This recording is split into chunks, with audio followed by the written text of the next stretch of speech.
In the land of Canaan long ago, there lived a couple whose names would echo through the ages. Isaac, the son of the great patriarch Abraham, and his wife Rebekah yearned for a child. Years passed, and the desire for an heir seemed increasingly distant. But they did not give up. Isaac fervently prayed to the Lord, pleading for a miracle. And behold, the impossible happened. Rebekah became pregnant, but her joy soon turned into concern. She felt an unusual agitation in her womb, as if a battle were occurring inside her. Confused and anxious, Rebekah sought divine guidance. The Lord answered her plea with a surprising revelation. 2 nations are in your womb. 2 peoples will separate from your body. 1 people will be stronger than the other, and the older will serve the younger. These words, enigmatic and profound, would mark the destiny not only of her family, but of entire nations. Finally, the day of childbirth arrived. The anticipation was palpable in the air, and everyone around Rebekah waited anxiously. To everyone's surprise, it was not just 1 baby, but 2, twins. The first to be born had reddish skin and was covered in hair like a little cloak. They named him Esau, which means hairy. Soon after, the second baby came, grasping his brother's heel. He was named Jacob, which means he who grasps the heel or supplanter. From the very first moment, it was clear that these 2 brothers were as different as day and night. Esau, the firstborn, grew up to be a skilled hunter, a man of the field. He was strong, robust, and impetuous, always seeking adventures in the outdoors. His body was covered in hair, giving him a unique and wild appearance. Jacob, on the other hand, was a quiet man, preferring the peaceful life of the tents. He was astute, reflective, and had a knack for business and strategy. While Esau ran through the forests in search of game, Jacob stayed at home, learning the traditions of his people and the secrets of trade. The difference between the brothers was not limited to their personalities and interests. There was also a distinction in the affection of their parents. Isaac, perhaps admiring Esau's strength and courage, had a preference for the older son. The scent of nature that Esau brought with him after his hunts and the taste of the meat he prepared enchanted the old patriarch. Rebekah, on the other hand, had a special fondness for Jacob, appreciating his calmer nature and his constant presence at home. Years later, a prophet named Malachi would pronounce intriguing words about these brothers. "I loved Jacob, but I hated Esau." These words, shocking at first glance, did not refer to personal hatred, but rather to a divine choice regarding God's greater plan for humanity. It was a declaration that transcended individual personalities, pointing to the role each would play in the history of their people. Esau, as the firstborn, had significant rights and responsibilities. In the culture of the time, the eldest son inherited not only the majority of his father's possessions, but also the patriarchal blessing, a kind of spiritual legacy passed down from generation to generation. This blessing carried with it divine promises, including the promise made to Abraham that through his descendants all the nations of the earth would be blessed. However, destiny had surprising twists in store for these brothers. The prophecy given to Rebekah before the twins were born, that the older would serve the younger, would begin to unfold in unexpected ways. Esau's choices, his impulsiveness, and his apparent lack of appreciation for the spiritual value of his birthright would dramatically shape future events. As the years passed, the differences between Esau and Jacob became increasingly evident. Esau stood out as a fearless hunter, capable of facing the dangers of the wilderness with courage and skill. His imposing, hairy figure was recognized by all, and many admired his strength and dexterity. He was a man of action, living in the present moment, without much concern for the future or deeper spiritual issues. Jacob, in contrast, grew in wisdom and cunning. He observed carefully the world around him, learning the nuances of human relationships and the secrets of trade. His mind was always working, planning, anticipating future moves. Although less physically impressive than his brother, Jacob possessed an inner strength and determination that would enable him to thrive in challenging circumstances. The family dynamics were complex. Isaac, now aging and with poor vision, found comfort in Esau's robust presence and the flavor of the game he brought home. For the patriarch, Esau represented the continuity of a strong lineage, capable of facing the challenges of a world often hostile. Rebekah, on the other hand, saw in Jacob the qualities necessary to lead God's people. She recognized in him a spiritual sensitivity and intelligence that, in her opinion, made him more suitable to carry on Abraham's legacy. This preference of the parents, though subtle, did not go unnoticed by the brothers. Esau, confident in his status as the firstborn and in his father's love, lived his days without much concern for the future implications of his actions. Jacob, on the other hand, grew with a keen awareness of his secondary position and a burning desire to change his destiny. The story of these brothers invites us to reflect on the complexities of family relationships, the weight of expectations, and how our choices can have far-reaching consequences. Esau and Jacob, so different since birth, were destined for a conflict that would transcend their personal lives, affecting entire nations.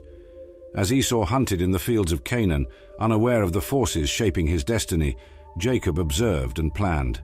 The stage was set for one of the most dramatic and consequential episodes in biblical history, a moment that would forever change the course of their lives and the future of their people.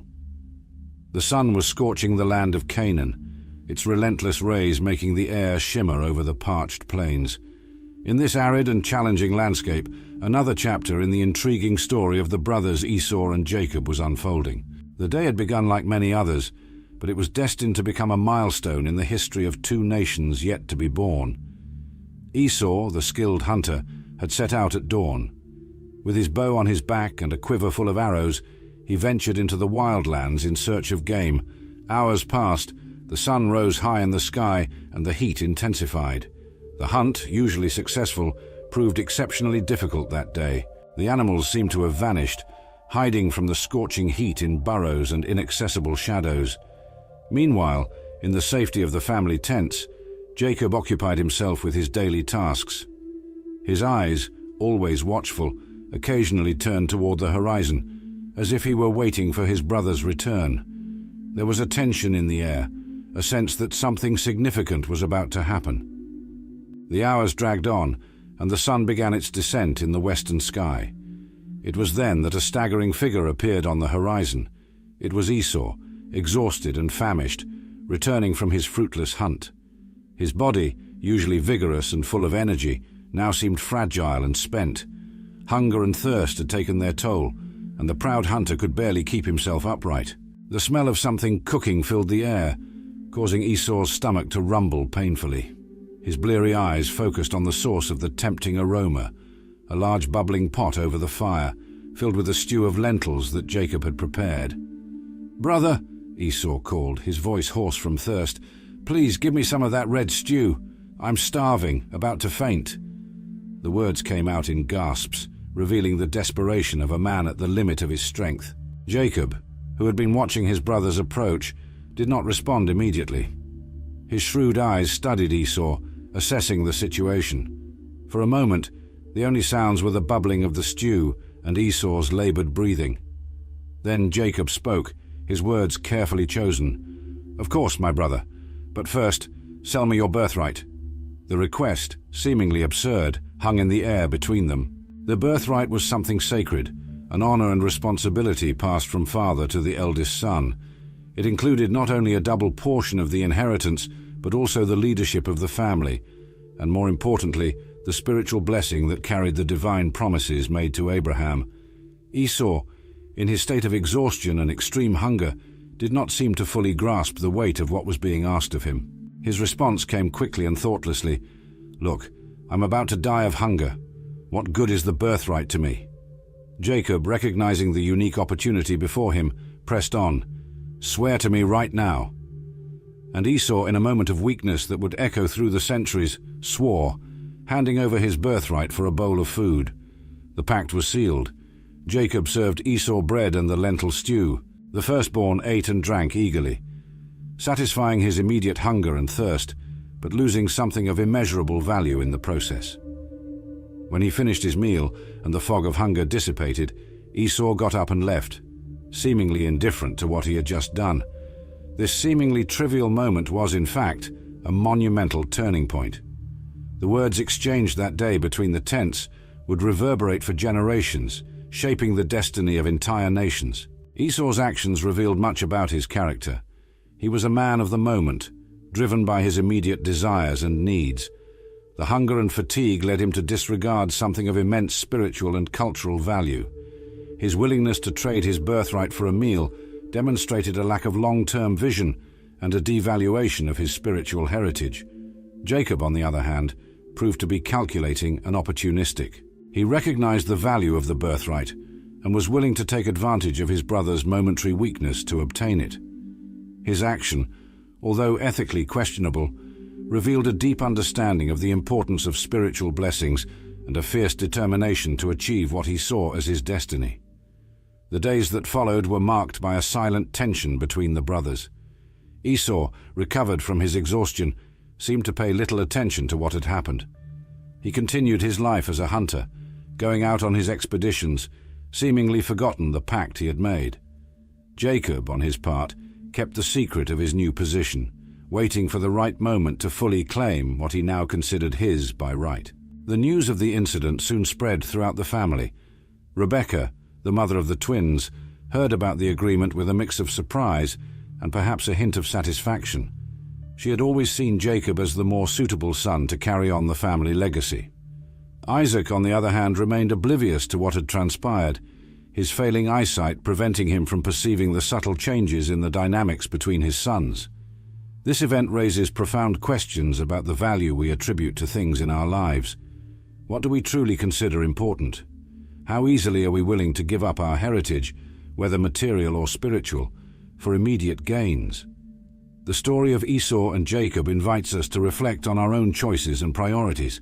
Furthermore, the episode illustrates how seemingly small decisions can have far-reaching consequences. Esau's impulsive choice not only affected his life, but altered the course of history for his people. Sometimes we do not realize the weight of our actions at the moment we perform them, and only with time do we fully understand the impact of our decisions. The sale of the birthright also makes us question the role of destiny versus free will.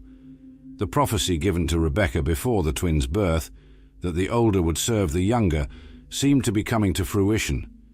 But to what extent were Esau and Jacob's actions predestined, and to what extent were they the result of their own choices? As time passed, the implications of this agreement began to manifest in subtle ways. Jacob, now the holder of the birthright, adopted a more confident stance. He started to get more involved in family matters, preparing for the leadership role he believed was his by right. Esau, in turn, continued his life as before, seemingly without remorse or regret for the exchange he had made. However, the seeds of conflict had been sown. The tension between the brothers, once latent, was now silently growing. It was only a matter of time before this tension would come to the surface, bringing with it consequences that neither of them could fully foresee. The story of Esau and Jacob, particularly this episode of the sale of the birthright, continues to fascinate and intrigue readers and scholars to this day. It is a narrative that transcends its historical context, offering timeless lessons about family, choices, consequences, and the delicate balance between destiny and free will. As the sun set over Isaac's tents on that fateful day, no one could fully predict the ramifications of what had occurred. The stage was set for even more dramatic events that would shape not only the future of Esau and Jacob, but the destiny of entire nations. The story of these brothers was far from over, and the following chapters promised to be even more intense and consequential. Years had passed since that fateful day when Esau sold his birthright for a bowl of lentils. Life in Isaac's tent had carried on, seemingly unchanged, but beneath the surface the currents of fate continued to move, setting the stage for one of the most dramatic and consequential moments in the history of this family. Isaac, the patriarch, was now an old man. His eyes, once bright and piercing, had been dimmed by age, leaving him nearly blind. Feeling the weight of the years on his shoulders, Isaac knew that the time had come to pass on the patriarchal blessing, a deeply significant spiritual and cultural act. On a quiet afternoon, Isaac called for Esau, his firstborn and favorite son. His voice, though weakened by age, still carried the authority of a respected leader. "My son," he said, "I am old and do not know the day of my death. Now take your weapons, your quiver and your bow, and go out to the field and hunt something for me. Prepare a tasty meal the way I like it, and bring it to me to eat, so that I may bless you before I die." Esau, always eager to please his father, immediately set out on his mission. The sound of his footsteps had barely faded when another figure emerged from the shadows of the tent. It was Rebekah, Isaac's wife, and the mother of the twins. She had overheard every word of the conversation between father and son, and her heart raced with the urgency of the moment. Without wasting any time, Rebekah rushed to find Jacob, her favorite son. "Listen," she whispered hurriedly. "I heard your father tell Esau to bring him game and prepare a tasty meal so that he may bless him in the presence of the Lord before he dies. Now, my son, listen to me carefully and do what I say. Go to the flock and bring me 2 choice young goats. I will prepare a tasty meal for your father, just the way he likes it. Then you will take it to your father to eat, so that he may bless you before his death." Jacob, always shrewd, immediately recognized the risks of the plan. "But my mother," he argued, "my brother Esau is a hairy man and I have smooth skin. What if my father touches me? He will realize that I am trying to deceive him and will curse me instead of blessing me." Rebekah, determined in her purpose, replied firmly, "My son, let the curse fall on me. Just obey me and go get the goats for me." Thus began an elaborate charade. Rebekah, with skill and haste, prepared the meal exactly as Isaac liked it. Then she took the best clothes of Esau and dressed Jacob in them. To complete the disguise, she covered Jacob's hands and neck with the skins of the goats, mimicking the texture of Esau's skin. With a racing heart and trembling hands, Jacob entered his father's tent, carrying the meal prepared by his mother. "My father," he called, trying to imitate Esau's voice. Isaac, surprised by the quick return, asked, "Who are you, my son?" Jacob answered, "I am Esau, your firstborn. I have done as you asked. Please sit up and eat of my game so that you may bless me." Isaac, still suspicious, requested that his son come closer so he could touch him. His wrinkled fingers ran over Jacob's arms, feeling the hairy texture of the goat skins. "The voice is Jacob's," he murmured, "but the hands are Esau's." Confused, but still not entirely convinced, Isaac asked once more, "Are you really my son Esau?" "I am," Jacob lied, his heart pounding so hard he feared his father could hear it. Finally convinced, or perhaps simply weary of doubting, Isaac asked for the meal. He ate and drank the wine that Jacob brought him. Then he called his son close and kissed him. As he smelled the scent of Esau's clothes, Isaac's last doubts dissipated. With a solemn voice, the patriarch began to pronounce the blessing. "Ah, the smell of my son is like the smell of a field that the Lord has blessed. May God give you of the dew of heaven and of the fatness of the earth, plenty of grain and wine. Let people serve you, and nations bow down to you. Be lord over your brothers, and may the sons of your mother bow down to you. Cursed be everyone who curses you, and blessed be everyone who blesses you." The words, laden with power and promise, echoed through the tent. Jacob, trembling under the weight of the moment and the guilt of his deception, could hardly believe that his plan had succeeded. The blessing, meant for Esau, was now his. Barely had Jacob left his father's presence when Esau returned from his hunt. Proud of his success and eager to receive the blessing, he prepared the meal and brought it to Isaac. "My father," called Esau, entering the tent, "sit up and eat from my hunt so that you may bless me." Isaac, confused and alarmed, asked, "Who are you?" "I am your son," Esau replied, "your firstborn Esau." At that moment, the reality of what had happened hit Isaac with full force. He began to tremble violently, realizing he had been deceived. "Who then," he asked, "hunted the game and brought it to me? I ate it all before you arrived and blessed him. And indeed he will be blessed." Upon hearing his father's words, Esau let out a bitter and anguished cry. "Bless me also, my father," he pleaded. But Isaac, with sorrow in his voice, replied, "Your brother came and deceived me, taking your blessing." Esau's anger and pain overflowed. "No wonder they call him Jacob," he exclaimed. "He has deceived me twice. He took my birthright, and now he has taken my blessing." Then, turning to his father with despair in his eyes, Esau asked, "Have you not reserved a blessing for me?" Isaac answered with words that must have cut Esau's heart, "I have made him lord over you, and have given him all your relatives as servants, and I have supplied him with grain and new wine. What can I do for you now, my son?" But Esau did not give up. He continued to plead, "Is there not a blessing left, my father? Bless me also." And he wept bitterly. Moved by his son's anguish, Isaac finally offered a blessing to Esau, but it was a bitter blessing, almost a curse. "Your dwelling will be far from the richness of the earth, far from the dew of the heavens above. You will live by the sword and serve your brother, but when you grow restless, you will break his yoke from your neck." Isaac's words echoed through the tent, sealing the fate of his 2 sons and the nations that would descend from them. Jacob's deception had achieved its goal. He was now the bearer of the patriarchal blessing. But the cost of this act would be high, much higher than he could imagine at that moment. Esau's heart was filled with hatred for his brother. "My father will die soon," he thought, "and then I will kill my brother Jacob." When Rebekah learned of Esau's plans for revenge, she acted quickly once again to protect her favorite son. She called Jacob and advised him to flee to her brother Laban's house in Haran. "Stay with him for a while," she said, "until your brother's fury passes." Thus Jacob departed, leaving behind his family, his land, and the chaos he had created. He had obtained the blessing he so desired, but at what cost? His journey would take him to distant lands, where he would face challenges and trials that would test his faith and character. Meanwhile, Esau remained, bitter and resentful, determined to reclaim what he believed was rightfully his. The chasm between the brothers, once a small fissure, was now an insurmountable abyss. This story of deception and its consequences leads us to reflect on the nature of our own actions and choices. How often do we allow our immediate desires to blind us to the long-term consequences? How willing are we to compromise our integrity to achieve our goals? The paths of Esau and Jacob, once so intertwined, were now dramatically diverging. While Jacob fled to distant lands, Esau remained in Canaan, his life taking unexpected turns that would shape not only his personal future, but also the destiny of an entire nation.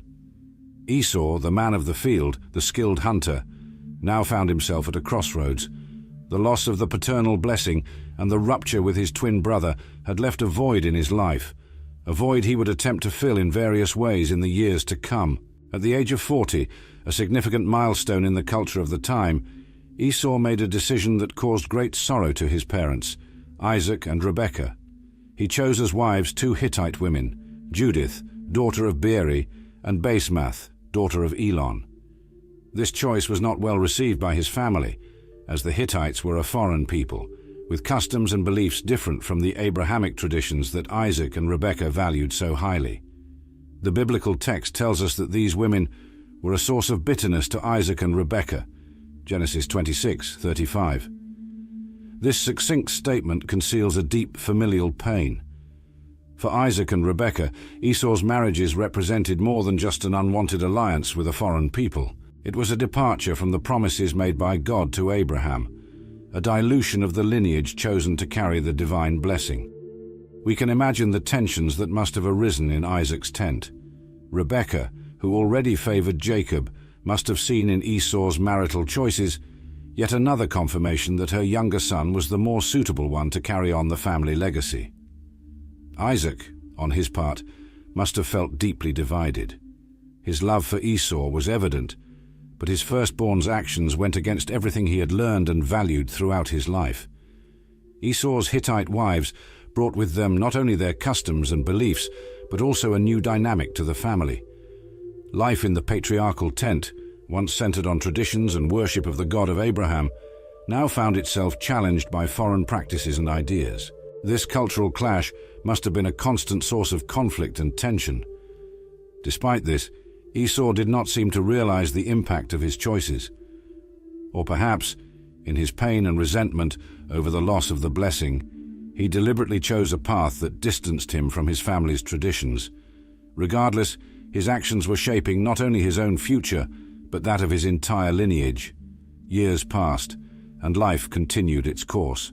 Esau established his own household, separate from that of his parents.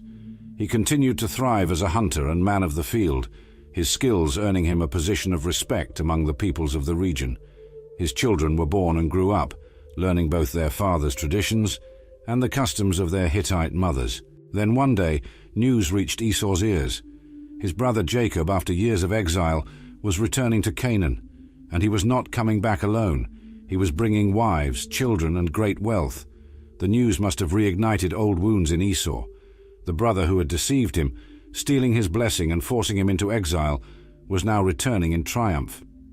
It was at this crucial moment that Esau made another significant decision regarding his marriage. Realizing how much his Hittite wives displeased his parents, he decided to take a third wife, but this time his choice was strategic and laden with meaning. Esau went to Ishmael, his father Isaac's half-brother, and married Mahalath, daughter of Ishmael and sister of Nebaioth. This choice was not random. By marrying a descendant of Abraham, Esau was making an attempt to reconnect with his family roots. It was as if he was saying, "I too am part of this lineage. I too carry the blood of Abraham." This third marriage of Esau reveals much about his character and inner struggle. Despite his previous choices distancing him from his family's traditions, it seems that a part of him still yearned for acceptance and recognition. Perhaps by marrying Mahalath, he hoped to appease his parents' disappointment and reaffirm his place in Abraham's lineage. However, Esau's destiny was already in motion.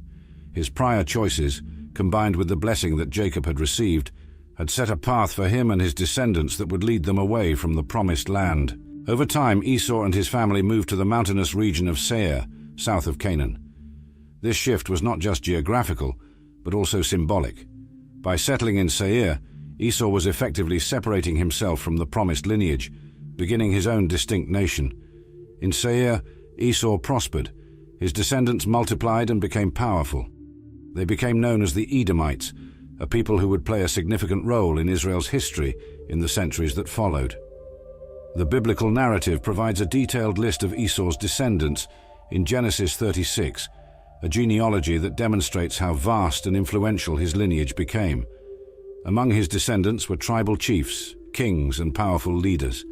The land of Edom, as it became known, was inhabited by Esau's descendants and became a prosperous and feared nation. It is interesting to note how the blessing that Isaac gave to Esau was fulfilled.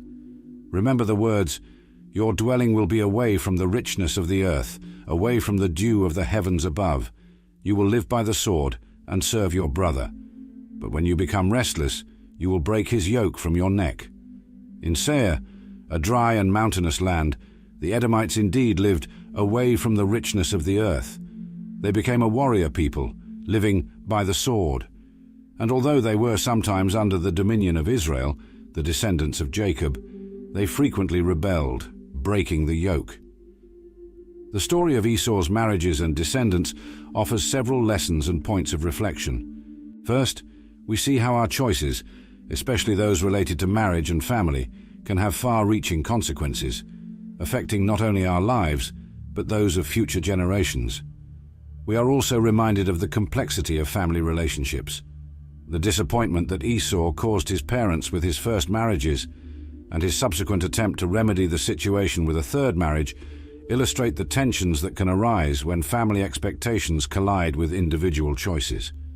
Furthermore, Esau's story shows us how identity and belonging are central themes in the human experience.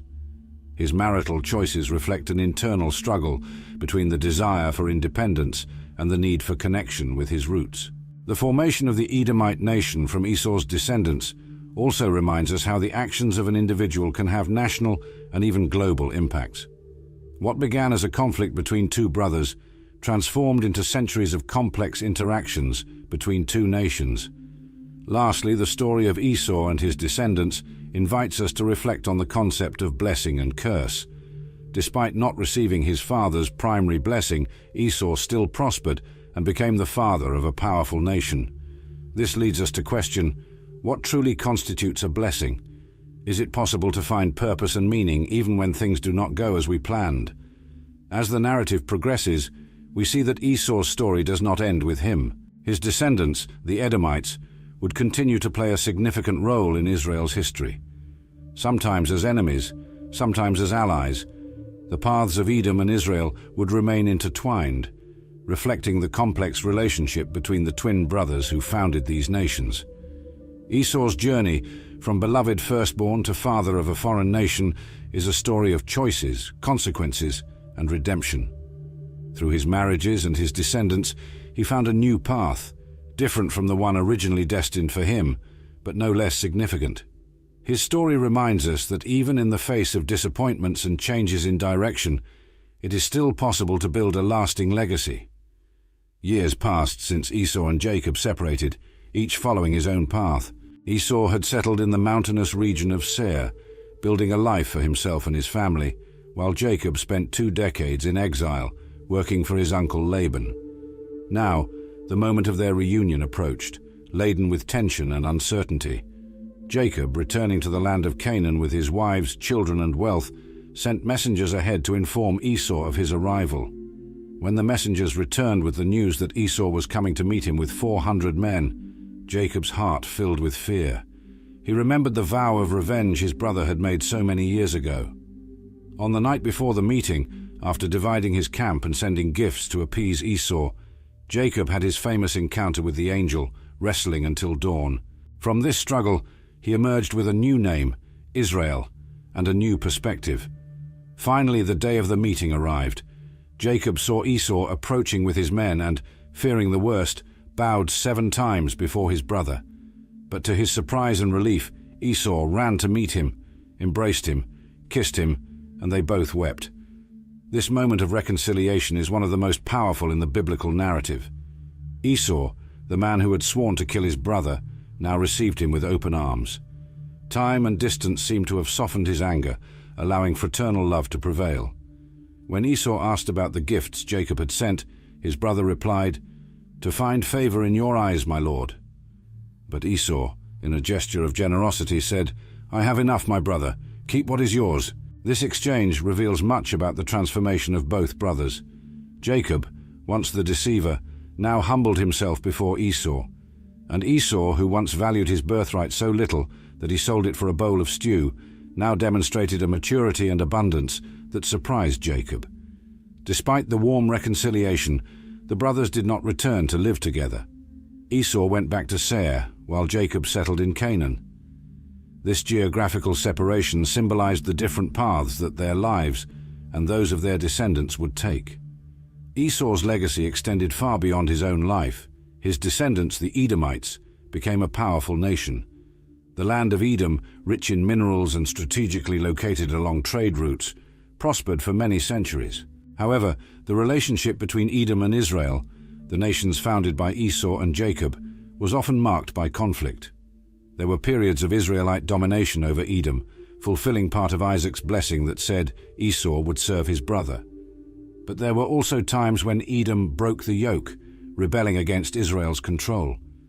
One of the most intriguing aspects of Esau's legacy is how he is remembered in Jewish and Christian tradition. While Jacob is celebrated as the patriarch of Israel, father of the 12 tribes, Esau is often portrayed negatively as an example of someone who despised his birthright. However, a closer reading of the biblical narrative reveals a more complex Esau. He is presented as an impulsive and sometimes reckless man, but also capable of forgiveness and generosity. His reconciliation with Jacob demonstrates a nobility of character that is often overlooked. Esau's legacy invites us to reflect on universal themes: the value we assign to our inheritances, both material and spiritual, the complexity of family relationships, the possibility of healing and reconciliation even after deep wounds, and how our choices can shape not only our lives, but also those of future generations. The story of Esau also reminds us that historical narratives are often written by the winners. While the Bible primarily focuses on Jacob's lineage, the mention of Edom's prosperity and power suggests that Esau's path, though different, was no less significant. Ultimately, Esau's legacy is a testament to the complexity of the human experience. It shows us that our lives are not defined by a single moment or choice, but by the totality of our actions and relationships. The reconciliation with Jacob in particular serves as a powerful reminder that it is possible to overcome even the deepest family divisions. Thus, the story of Esau continues to resonate through the centuries, challenging us to consider our own choices, relationships, and the legacy we will leave for future generations.